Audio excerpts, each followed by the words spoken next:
You won't believe what I found the first time I drove out to my empty lake cabin lot. I pulled up, excited to check on the property I'd been fixing up, but instead of an empty clearing and my quiet little piece of land, there it was. A giant RV, parked smack in the middle of my lot, like someone had just claimed it as their personal campsite, and standing nearby with her arms crossed like she owned the place. None other than the infamous neighborhood Karen. I walked up slowly, my footsteps crunching on the gravel as I tried to process what I was seeing. A massive RV, the kind that looks like it belongs in a cross-country road trip commercial, was sitting right in the middle of my lot. The sun glinted off its oversized windows, and the smell of gasoline and campfire smoke hung in the air. My heart was pounding in disbelief. This couldn't be real. This was my land, paid for, documented, deed in hand. And yet, somehow, a stranger had set up camp as if they owned the place. I cleared my throat and called out, trying to keep my voice steady. "Excuse me, why is there an RV on my land?" Karen turned around slowly, like she had been waiting for me. She had that look, chin tilted high, arms folded across her chest, and a smug little smirk that seemed glued to her face. It was the kind of smirk that said, "I dare you to challenge me." "Well," she began, dragging out the word as if she were lecturing a child. "You weren't using it." She gestured around at the lot with a lazy wave, like she was pointing out something obvious. "And as part of the HOA, I have every right to be here." I blinked, sure I had misheard her. "The HOA? What are you talking about?" She rolled her eyes in exaggerated fashion. "Oh, don't play dumb. You've left this lot empty for ages. Grass growing, no improvements, no community benefit. Meanwhile, I needed a place to park my RV for the summer. So, instead of letting your land sit here, useless, I decided to put it to good use." For a moment, I just stood there, mouth half open. Was she serious? Was this real life? "You decided to put it to good use." I repeated slowly, as if saying the words out loud would somehow make them less ridiculous. "That's right," she said confidently, taking a step closer. Her tone was dripping with that fake superiority only the most entitled people seem to master. "Honestly, you should thank me. I'm keeping your land from going to waste. Do you have any idea how messy it was? I even trimmed some weeds over there." She pointed proudly to a tiny patch of cut grass, as though this somehow excused hijacking my property. My blood was starting to boil. "Ma'am," I said, trying hard to keep my voice calm, "this is trespassing. You can't just park your RV on someone else's land without permission." Karen's smirk widened, like she'd been waiting for me to say exactly that. She tilted her head and replied with mock innocence, "Oh, but I can." And I did. "You see, the HOA gives me rights. Community rights, to be exact. And this lot," she tapped her foot on the ground, "is part of our community." I wanted to laugh at the absurdity, but the audacity in her tone left no room for humor. She wasn't joking. She genuinely believed her fantasy rules applied. "Listen," I said firmly, "I own this land outright. I have the deed. The HOA doesn't control it, and even if they did, there's no rule that lets someone just take it over." Karen gave a dramatic sigh, as though my logic was exhausting her. "You really don't get it, do you?" she said, shaking her head. "No one's ever here. You never use it. It's practically abandoned. And as someone who actually contributes to this community, I have the right to step in and make sure property doesn't sit here useless. Honestly, I'm doing you a favor." Her words hit me like a punch in the gut, not because they were true, but because they revealed exactly how entitled she was. She wasn't confused. She wasn't mistaken. She genuinely believed she had some twisted moral right to claim my lot, because I wasn't actively living on it every single day. I could feel the heat rising in my cheeks. "You think trespassing on private property is doing me a favor?" I asked, my voice sharper now. Karen lifted her chin higher, smirk never fading. "Not trespassing. Repurposing. There's a difference. Look, you clearly don't appreciate what you've got here. Most people would love a lot by the lake, but you leave it empty. So yes, I took initiative. That's what good neighbors do." Good neighbors? The words rattled around in my head. A good neighbor doesn't steal your land. A good neighbor doesn't invent rules out of thin air. A good neighbor doesn't stand there with a smug smile, acting like they've done you a personal favor by invading your property. I tried one more time to reason with her. Karen, I said slowly, this isn't your land. You can't just take over because you feel like it. I need you to move your RV. Now. Her smile finally faltered, just a flicker of annoyance crossing her face. Then she snapped back with that sharp, biting tone. Too bad. My RV isn't moving. You can't force me. And if you try, I'll call the HOA, and they'll fine you for harassment. I actually laughed then, a bitter, disbelieving laugh. Harassment? You're the one camping on my property. Details, she said with a dismissive wave. The HOA will side with me. They always do. And that was the moment it hit me with full clarity. This wasn't some misunderstanding, some innocent mistake, where maybe she had parked on the wrong lot by accident. No, this was intentional. Calculated. She genuinely believed she could squat on my land, make up rules on the spot, and bully me into accepting it. She looked me straight in the eyes, smirked back in place, and said, You really should be grateful. Without me, your land would just sit here wasted. At least now it has a purpose. My hands curled into fists at my sides. Every instinct told me to argue, to shout, to demand she move immediately. But another thought slipped in. Karen wasn't going to listen. Not to reason, not to law, not to common sense. To her, the only rules that mattered were the ones she invented. And in that moment, standing there on my own lot, staring at her smug smile and the giant RV that had no business being there, I realized something chilling. This wasn't going to be easy. This wasn't just a squatter. This wasn't just a rude neighbor. This was Karen, and she believed, with every ounce of her entitlement, that my land was hers to use. When I pressed her to move the RV, Karen didn't back down. Instead, she went into full battle mode and pulled out what she clearly thought was her ultimate weapon, the HOA rulebook. I swear, she didn't just casually open it. She brandished it like a holy text, clutching the thick binder against her chest with one hand while dramatically wagging her finger at me with the other. The plastic cover was scuffed and overstuffed with loose papers and sticky notes, like it had been her personal Bible for years. I half expected her to bow her head in reverence before quoting it. This, she said in her most theatrical voice, flipping the book open with a snap, is the law of this neighborhood. Her eyes sparkled like she was about to deliver a court ruling. She even cleared her throat before continuing, as if she were about to lecture a group of school children. The HOA, she declared, jabbing at a random page with her finger, says unused lots can be repurposed if it benefits the neighborhood. And I've decided, she paused here, emphasizing the word like she was pronouncing judgment, that my RV qualifies. For a moment, I was stunned into silence. Did she really just say that? My land, my private property, was suddenly fair game because she had decided her RV benefited the neighborhood? I couldn't help myself, I laughed. Not a joyful laugh, but that bitter, disbelieving kind of laugh you let out when something is so absurd you almost wonder if you're being pranked. Wait, hold on, I said, trying to keep my voice calm.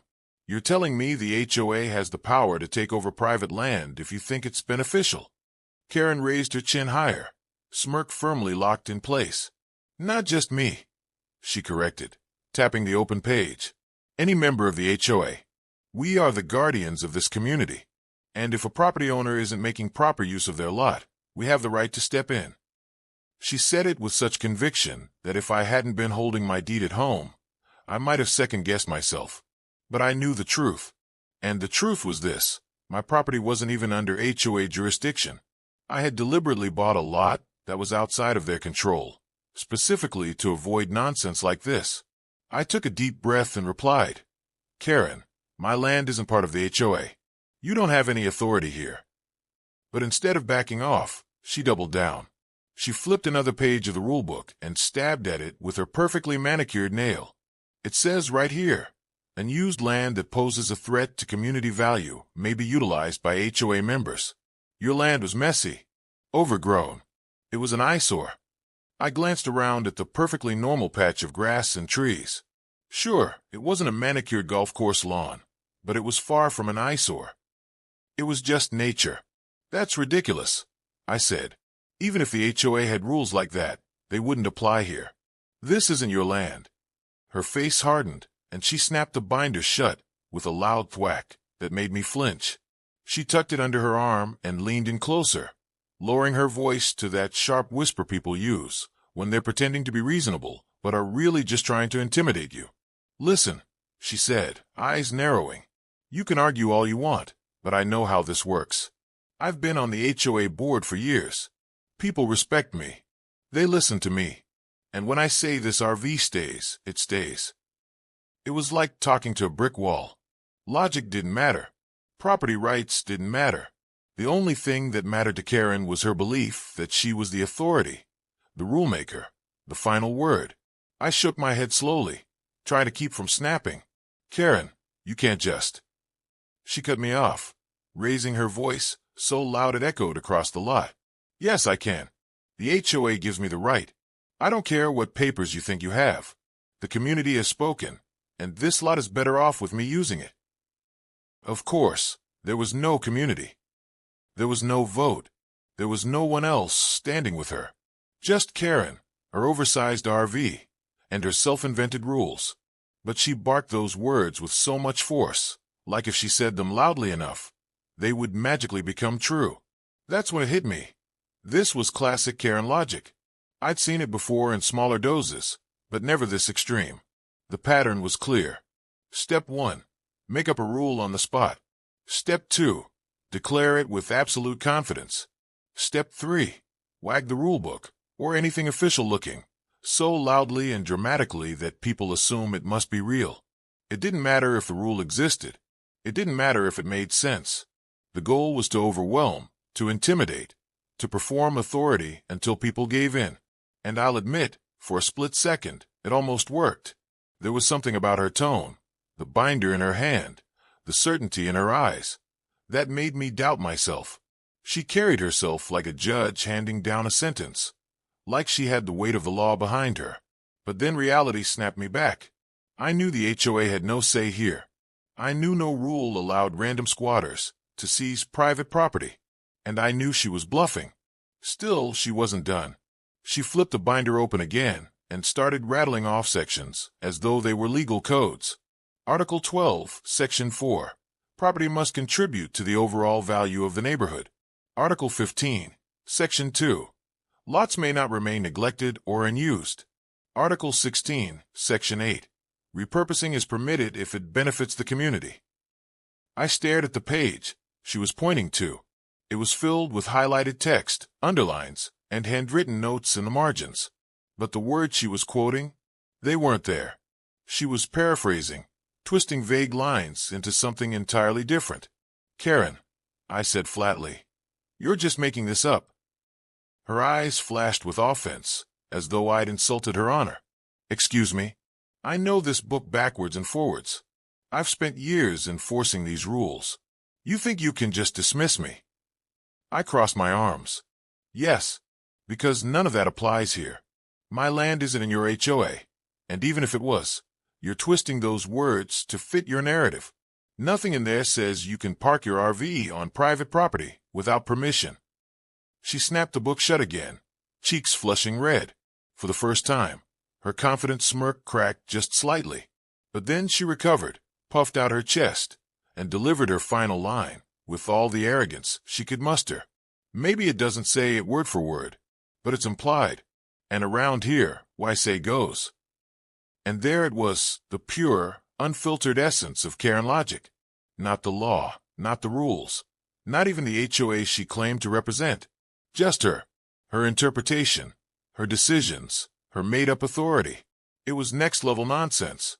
A surreal moment where I realized I wasn't just dealing with a pushy neighbor.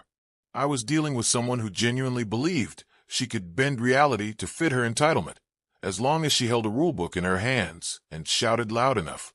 And that was the moment I knew reasoning with her would get me nowhere. I forced myself to stay calm, even though every nerve in my body was screaming at me to blow up right then and there. The situation was so absurd it felt like I was trapped in some kind of bad comedy skit. Still, I took a deep breath, unclenched my fists, and tried to approach it the adult way. "Look," I said, my tone measured, steady, almost rehearsed. "I own this land outright. I've got the deed, the records, everything in my name. This isn't up for debate. You need to move your RV, immediately." Karen didn't even flinch. If anything, my calm reasoning seemed to fuel her smugness. She shifted her weight, crossed her arms even tighter across her chest, and let that signature condescending smile spread across her face like she was watching a child throw a tantrum. Her response was delivered with the kind of confidence only Karen could muster, pure, unshakable entitlement wrapped in arrogance. "Too bad," she said, dragging out the words slowly, deliberately, letting them hang in the air like she was savoring the moment. "My RV isn't moving." The way she said it, it was less of a refusal and more of a proclamation, like she was declaring her sovereignty over my land. She wasn't just saying no. She was saying, "I've decided, and that's final." Before I could respond, she leaned forward slightly, narrowing her eyes and dropping her voice into that sharp, mocking tone she always used when she wanted to sound like she was in charge. "You can't force me. And if you even try," she jabbed her finger at me like a dagger, "I'll call the HOA. They'll fine you for harassment." I blinked in disbelief. It was like she was living in a parallel universe where the rules of logic didn't apply. I was the rightful owner of the property, standing on my land, asking her to leave. And somehow, in her mind, that translated to me being the one at risk of punishment. I opened my mouth to argue, but stopped myself. What was the point? She wasn't hearing me. She wasn't interested in the facts. She wasn't even pretending to be reasonable anymore. Instead, she was doubling down, entrenching herself deeper into this fantasy, where the HOA was her personal army, and her RV was an untouchable fortress. I tried again, softer this time, as though maybe, just maybe, a gentler approach would get through. "Karen, you know that's not how this works. You can't call the HOA on me when it's my land. They have no jurisdiction here. And even if they did, they can't fine me for asking someone to stop trespassing. That's not harassment, that's property rights." Her smirk widened into a full grin, the kind of grin that made my skin crawl. She tilted her head and said, "Oh, you think you're so smart with your little deed.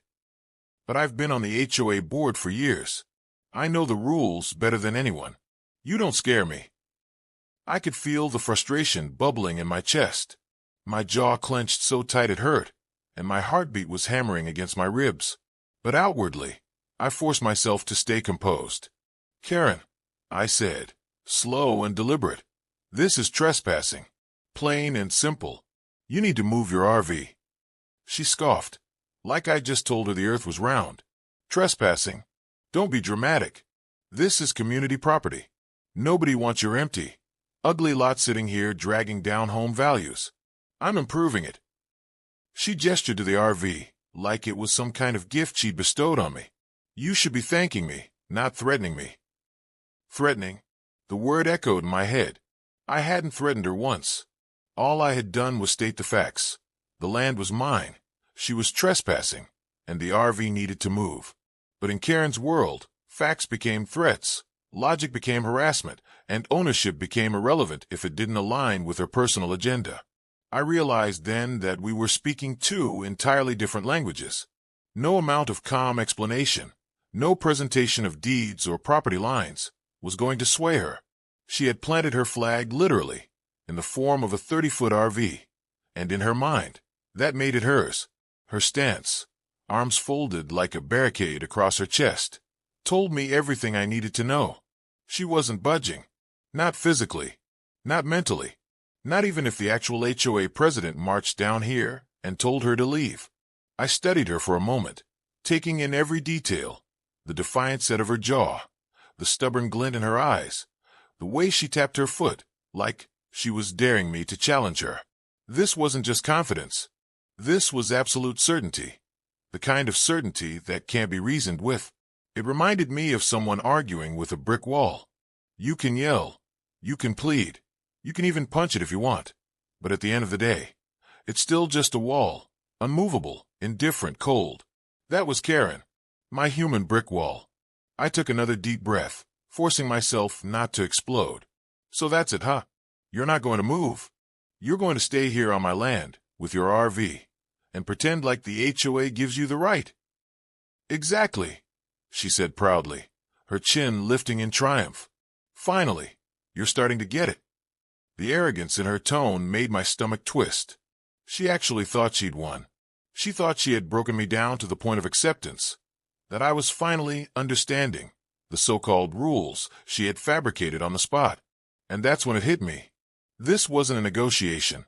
This wasn't a discussion. This wasn't even an argument anymore. This was Karen, standing her ground in a world she had built out of entitlement and delusion. And in her world, she was queen. In her world, my deed meant nothing. In her world, my property rights were irrelevant. In her world, the HOA was her weapon, her shield, her magic wand that gave her control over anything she pointed at. And in that moment, watching her glare at me with that infuriating grin, I realized something critical. Reasoning was pointless. Completely, utterly pointless. I could stand there all day, quoting laws, showing paperwork, begging her to understand reality, and none of it would matter. Because reality wasn't her concern. Control was. Karen wasn't going to move. Karen wasn't going to listen. Karen wasn't going to back down. And the sooner I accepted that, the sooner I could stop wasting my breath and start planning my next move. For the next week, every single time I drove out to the lot, her RV was still there, sitting proudly in the center of my land like some bizarre monument to entitlement. The first day, I honestly thought she might have gotten scared after our last confrontation and packed up. But no, not Karen. If anything, she had doubled down on her claim. By day 2, it wasn't just an RV anymore. She had spread out. A big, rumbling generator sat on the ground next to it, its low growl echoing across the lake as it powered her little illegal kingdom. Orange extension cords snaked across the dirt like vines, leading into the RV's windows and doors. The smell of gasoline mixed with grilled food, and when I walked closer, I noticed she had even strung up a few decorative lights around her makeshift campsite. It was like she wasn't just parking there. She was settling in. By day 3, I nearly lost it. Lawn chairs. She had set out a full circle of bright plastic lawn chairs, as if she were hosting a backyard barbecue. A fold-out table was placed under a sun umbrella, covered with soda cans, paper plates, and a little speaker playing country music just loud enough to echo annoyingly across the lot. The audacity was unbelievable. She wasn't just squatting. She was flaunting it. And Karen herself? She was in her element. Every time I showed up, she strutted around the lot, like a queen surveying her kingdom. She'd wave casually when I pulled up, as though she were the landowner and I was just some visitor passing through. "Lovely day for the lake," she chirped once, holding a plastic cup of lemonade in her hand. I nearly exploded on the spot. By day 4, word had spread through the neighborhood. I didn't even have to ask. Neighbors started coming up to me, shaking their heads in disbelief. "You know Karen's telling people she owns that lot now, right?" One man said as I unloaded tools from my truck. "She's been bragging about how she repurposed your land." Another whispered, eyes wide. "Said the HOA backs her." It was surreal. She wasn't just squatting. She was spinning a whole story about how she had taken over my property like it was a victory, not a crime. Apparently, she'd been telling anyone who would listen that she planned to stay there all summer. She described it as her private lake getaway, and she was already bragging about how she might invite select neighbors over for weekend parties. The nerve of this woman. She was turning my lot into her own personal resort and acting like she was doing me, and the whole neighborhood, some kind of favor. By day 5, I tried confronting her again. I walked right up to the RV, trying to keep my voice steady even though I could feel my hands shaking with frustration. "Karen," I said firmly, "this has gone far enough. You need to move this RV off my land. I've been patient, but this is the last time I'm asking nicely." She didn't even look concerned. She leaned back in one of her lawn chairs, sunglasses perched on her nose, sipping lemonade like she was on a beach vacation. She let out a laugh, light, mocking, dismissive. "Touch my RV," she shouted, waving her cup in the air, "and I'll sue you for damages." Her voice rang out across the lot, loud enough that a couple of curious neighbors peeked out from their porches to watch. I stared at her, stunned. Sue me? For damages? This is my land, Karen. She smirked and wagged a finger at me, the same way she always did when she wanted to remind someone she thought she was in control. Doesn't matter. If you so much as scratch this RV, I'll take you to court. And trust me, I'll win. You'll be paying me thousands for even thinking about touching it. The arrogance in her tone was staggering. She wasn't just bluffing, she believed it. With every ounce of her being, she believed she had some unshakable right to park there, and that I was powerless to stop her. By day 6, it was clear she wasn't going anywhere. The generator kept humming, the lights twinkled at night, and she was hosting little gatherings on my land. I drive by and see people sitting in her plastic lawn chairs, laughing, drinking, enjoying the lake view like it was all hers to give. Some of them knew the truth, and were just there out of morbid curiosity. Others, I'm sure, believed her story, that the HOA had given her the lot. And Karen loved the attention. I overheard her once, bragging to a small group. The owner abandoned this place. The HOA asked me to make it useful. They trust me. I've basically claimed it. I might even build a little deck here. A deck. On my land. I gripped my steering wheel so hard my knuckles went white. By day 7, I was beyond furious. I pulled up one evening, just as the sun was setting, the glow reflecting off the water. Karen was sitting in her chair, hair tied back, sipping wine now instead of lemonade. She looked so comfortable, so at home. It made my blood boil. I stormed up to her. Enough is enough. I'm not playing games anymore. You move this RV, or I will. She didn't even bother standing up. She tilted her sunglasses down just enough to look me dead in the eye and smirk. Try it, she said calmly, with absolute confidence. Go ahead. Touch my RV.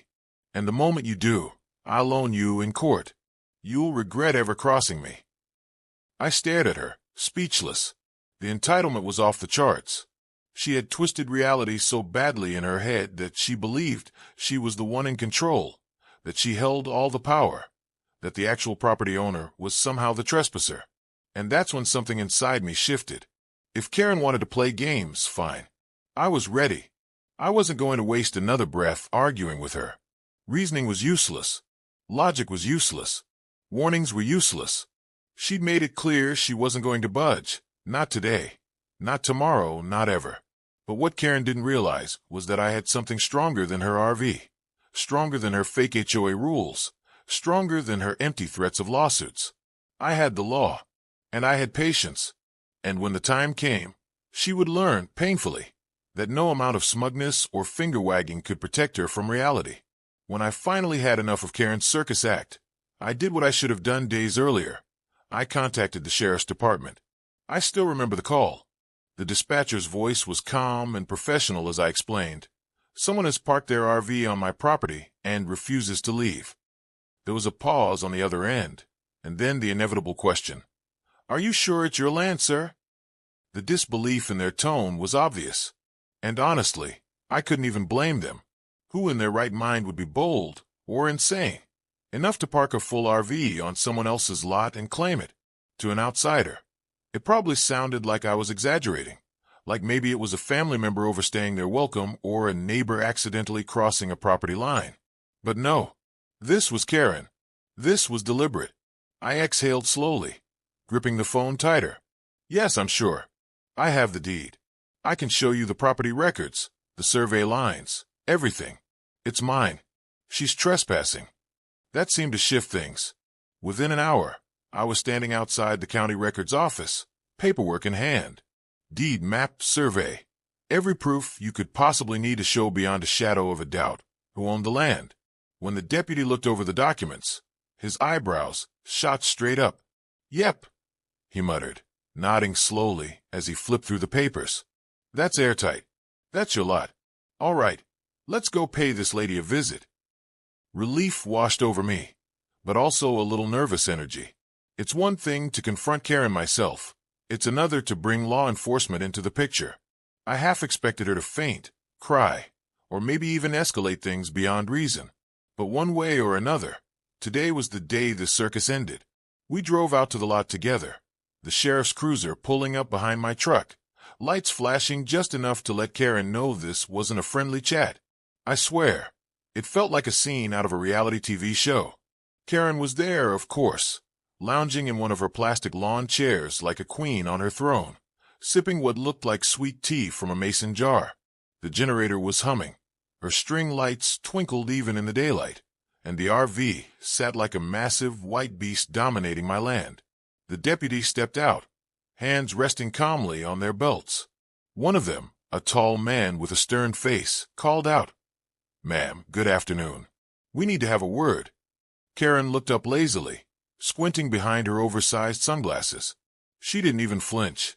Instead, she gave the officers a little smirk, like she already knew she was going to win this argument. "Yes, officers," she replied sweetly, crossing her legs and taking another sip of tea. "Can I help you?" They didn't waste time. The taller deputy walked right up to the edge of her little campsite and said flatly, "Ma'am, you're trespassing. You need to remove your RV immediately." And just like that, boom, the explosion. Karen shot up from her chair, so fast the tea nearly sloshed out of her cup. Her face turned crimson, her voice rising into that shrill, nails-on-a-chalkboard pitch only Karen seemed to master. "Excuse me. Trespassing," she screamed, pointing a finger straight at me like I was the criminal. "This man is lying. This lot belongs to the HOA, and as a board member, I have every right to be here." The deputies didn't even blink. One of them raised an eyebrow. "Ma'am, the deed and property records say otherwise. This lot belongs to him." But Karen wasn't having it. She stomped her foot on the dirt like a toddler denied candy. "No, no, no. You don't understand. The HOA has rules. The HOA can repurpose and use lots for the good of the community. I'm doing everyone a favor. I'm beautifying the neighborhood." She pulled out her favorite prop, the dreaded, worn-out HOA rulebook. She clutched it to her chest like it was the Constitution itself, then flipped it open and began waving random pages in the deputies' faces. "See, Section 14B, she shouted. "Right here. It says, well, it doesn't matter what it says. The HOA backs me up. You can't force me to move. This is harassment." The shorter deputy leaned in to glance at the book, then looked back at her with a confused frown. "Ma'am, this is just a binder full of photocopied bylaws. It doesn't override state law. This isn't a legal document." That set her off even worse. Karen's voice went from loud to downright unhinged. She screamed about her rights, about how she paid dues, about how she was more of an owner than me because I never used the land.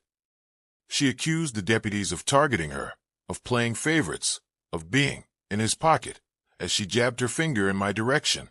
Neighbors started gathering, too. People peeked out from their porches, some even coming down the road to watch the drama unfold. Phones came out. Cameras clicked. Everyone wanted to see Karen finally face reality. But Karen wasn't done performing. Oh no. At one point, she puffed out her chest and shouted, "You can't tow me. You can't touch my RV. If you do, I'll sue this entire department for harassment and property damage. I know my rights." The taller deputy sighed, clearly running out of patience. "Ma'am, let me be perfectly clear. You have no legal claim to this property. This gentleman owns it outright. You are trespassing. If you refuse to leave, your vehicle will be towed at your expense, and you may face additional fines for trespassing." But Karen just laughed, this manic, smug laugh that made everyone watching shift uncomfortably. "Oh, please. You think I'm scared of a tow truck? You think you can just roll in here and push me around? This is America. I have rights." She waved the rulebook again like a weapon. Her face beat red. "The HOA gives me authority. The HOA decides what happens here. Not you, not him, not anyone else. I'm in charge." And here's the thing. The deputies didn't even argue with her. They just stood there, arms crossed, stone-faced, while she dug her own hole deeper and deeper. Because the truth was simple, unshakable, and merciless. The law doesn't care about Karen's imaginary rules. The HOA doesn't trump property deeds. The rule book doesn't replace county records. And no matter how loud she screamed, no matter how many fingers she wagged, She couldn't change one simple fact. The land was mine, and she was trespassing. And the best part, the deputies weren't going anywhere. They were patient, steady, waiting for Karen to run out of steam. But they had already made it clear. Either she moved her RV herself, or they'd bring in a tow truck and do it for her. At that moment, for the first time since this nightmare started, I felt the balance of power shift. Karen's little kingdom was crumbling, and there was nothing her rulebook could do to save her. When Karen still refused to move, the sheriff didn't waste a single second entertaining her delusions anymore. No more back and forth, no more warnings, no more listening to her rant about imaginary bylaws. They pulled out a phone, made a quick call, and within minutes had arranged for a tow company that specialized in oversized vehicles to come out. The moment those words left the deputy's mouth, "We're calling a tow truck," Karen's face drained of color. She went from smug and confident to panicked in seconds. You can't do that," she sputtered, clutching the door of her RV like it was her lifeline. "This is MY property. This is MY home. You can't just drag it away like some broken-down car." But the deputies weren't fazed. One of them calmly replied, "Ma'am, we've been patient. You've been asked, warned, and given every chance to leave. You refused. Now your RV is being impounded. End of story." Karen's jaw dropped. Impounded. She screamed the word so loudly that several neighbors came out of their homes to see what the commotion was about. Within minutes, a small crowd had gathered, phones in hand, recording every second. I stood off to the side, arms crossed, watching the show unfold. For days I had been the one under siege, the one dealing with her nonsense. But now the tables had turned, and I'll admit it, I was enjoying every second. Then came the sound. Far off down the road, a low rumble began to grow louder and louder, the kind of heavy diesel growl that makes windows rattle. Karen froze, her head snapping toward the road. And there it was, the cavalry. A massive, bright red tow truck with flashing orange lights, rolling slowly toward us like some mechanical beast. It was glorious. The truck pulled up, its brakes hissing, the smell of diesel filling the air. The driver climbed out, this big, burly guy with grease-stained gloves and a no-nonsense look on his face. You could tell he'd seen it all. RVs, semis, farm equipment, you name it. He'd towed it, and he was about to tow one more. He gave a quick nod to the deputies. "Which one's the problem?" The sheriff pointed to Karen's RV, sitting squarely on my lot. "That one. Needs to go." The driver chuckled. "Easy enough." But Karen? Karen lost her mind. The second she realized the tow truck was actually for her, she bolted in front of the RV, arms spread wide like she was about to physically hold back a 20,000-pound vehicle. "No, no, you can't touch it," she shrieked. "This is my home. This is my right. This is illegal." She turned on the sheriff, eyes blazing. "If you let him hook that up, I will SU you personally. I will SU the county. I will sue everyone. Do you hear me?" The driver didn't even flinch. He just adjusted his gloves and muttered, "Lady, you might want to step aside before you get hurt." That only made her louder. "I'm not moving. This is a violation of my rights. This is an illegal seizure. You can't do this to me. I'm an HOA board member." The deputies exchanged a look. Then one of them stepped forward. Calmly but firmly, he said, "Ma'am, if you do not move right now, you will be physically removed from the area and cited for obstructing an officer." Karen gasped like he'd just threatened her life. "Physically removed? Did you hear that?" She spun toward the neighbors, who were now filming with their phones. "They're threatening me. The sheriff is threatening a woman. This is harassment. This is abuse of power." The crowd just laughed. Some even clapped. Nobody was buying her act anymore. The deputy didn't raise his voice. He didn't argue. He simply gestured to his partner, and together, they took her gently but firmly by the arms and moved her out of the way. She kicked, she flailed, she screamed, but it didn't matter. They set her down a safe distance away, where she continued to stomp and howl like a child denied dessert. Meanwhile, the tow truck driver went to work. There's something oddly satisfying about watching a professional do their job. He backed the massive truck into position, lowered the heavy-duty winch, and began hooking it up to the RV with practiced ease. The chains clanked, the ratchets tightened, and little by little, Karen's fortress on wheels was being claimed by reality. Karen was beside herself. She screamed so loud her voice cracked. She accused the driver of theft, accused the deputies of trespassing on HOA property, and even tried to shout over the generator still running beside the RV. At one point, she even pointed at me and screamed, "This is his fault. He's jealous. He's trying to ruin me." I just smiled. For once, I didn't have to argue. I didn't have to defend myself. The law was on my side, and it was beautiful. Finally, with a loud hiss and a groan of steel, the tow truck lifted the front of the RV off the ground. The entire thing tilted, rocking slightly, as the chains locked into place. Karen let out a wail so dramatic you'd think someone had stolen her firstborn child. "No, my vacation home. You can't take it. You can't take it." But it didn't matter. The deputies stood guard, the driver did his job, and slowly but surely, the massive RV began rolling forward, off my land. Neighbors cheered. Some actually applauded as the RV was hauled down the road, Karen running a few steps after it, waving her arms like she could somehow stop it. She screamed until her voice was hoarse, calling everyone corrupt, vowing lawsuits, threatening revenge. But the only thing anyone heard was the beautiful sound of that diesel engine dragging her castle away. I'll never forget the look on her face as the RV disappeared down the road. A mix of shock, rage, disbelief, and pure defeat. For the first time in this entire nightmare, Karen wasn't in control. She wasn't the queen of the HOA. She wasn't the self-appointed ruler of my land. She was just another trespasser who had finally been put in her place. And the best part? The deputies didn't even raise their voices. They didn't argue. They didn't need to. The law was simple, the paperwork was clear, and Karen's fake rulebook meant absolutely nothing. Watching that massive tow truck haul her RV off my property was one of the most satisfying sights of my life. It was the sound of justice, the sight of karma, and the end of a week-long headache I wouldn't wish on anyone. And as Karen stood there, red-faced and sputtering threats no one took seriously, I just smiled to myself and thought, sometimes the sweetest victories are the loudest ones.